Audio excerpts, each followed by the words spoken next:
नमस्ते बच्चों। आज हम समाजशास्त्र का जो 5वां अध्याय है उसके महत्वपूर्ण प्रश्नों के बारे में पढ़ेंगे। तो पहला प्रश्न है, मुस्लिम महिलाओं की राष्ट्रीय स्त्री संस्था अंजुमन ए ख्वातीन ए इस्लाम की स्थापना किस वर्ष हुई?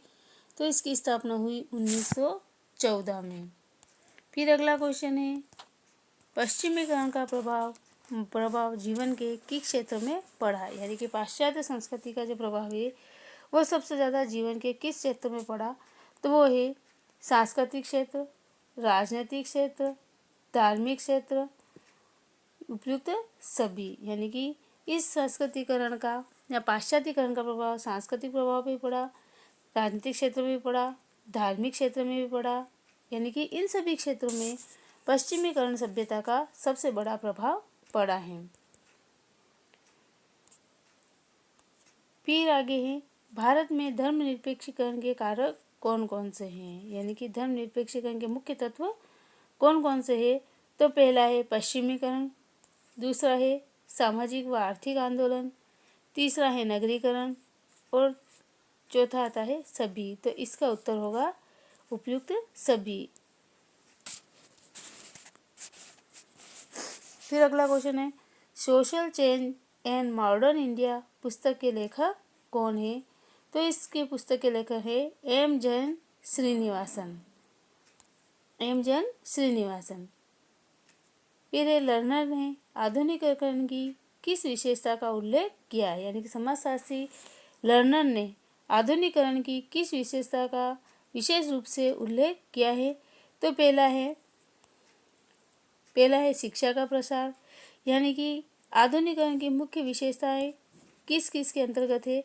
तो पहला है शिक्षा के प्रसार से आधुनिकीकरण का विस्तार होता है, दूसरा है नगरीकरण की वृद्धि, तीसरा है वैज्ञानिक भावना। इन सब के कारण आधुनिकीकरण को बढ़ावा मिलता है। फिर अंग्रेजी शासन के कारण भारतीय समाज और संस्कृति के बुनियादी और स्थायी परिवर्तन हुए। यह कथन किस समाजशास्त्र का है? तो उक्त कथन है एम.एन. श्रीनिवासन के द्वारा कहे गए हैं।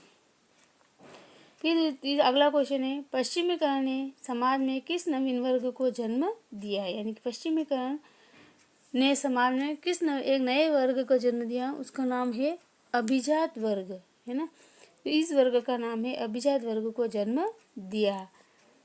फिर अगला क्वेश्चन है, श्रीनिवास ने पश्चिमीकरण के कितने स्तरों की चर्चा की है? तो श्रीनिवासन ने पश्चिमीकरण के 2 स्तरों की चर्चा की है। पहला है मानवतावाद और दूसरा है बुद्धिवाद। यानी कि श्रीनिवासन ने 2 प्रकार के बातों का उल्लेख किया है। फिर अगला क्वेश्चन है, समाजशास्त्र की कौन सी अवधारणा जाति प्रथा संस्थान पर आधारित सामाजिक स्त्रीकरण की व्याख्या करती है? तो इसका उत्तर है समाजशास्त्र में संस्कृतिकरण की अवधारणा जाति प्रथा संस्थान पर आधारित है सामाजिक संस्कृतिकरण की व्याख्या करती हैं।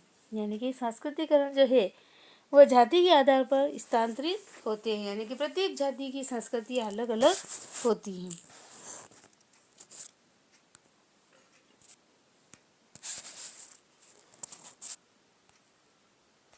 फिर अगला क्वेश्चन है, किस समाजशास्त्री ने जाति व्यवस्था को ऊर्ध्वमुखी गतिशीलता के आधार पर विवेचित किया था? तो इसका उत्तर है प्रसिद्ध समाजशास्त्री एम.एन. श्रीनिवासन ने जाति व्यवस्था को ऊर्ध्वमुखी गतिशीलता के आधार पर विवेचित किया था।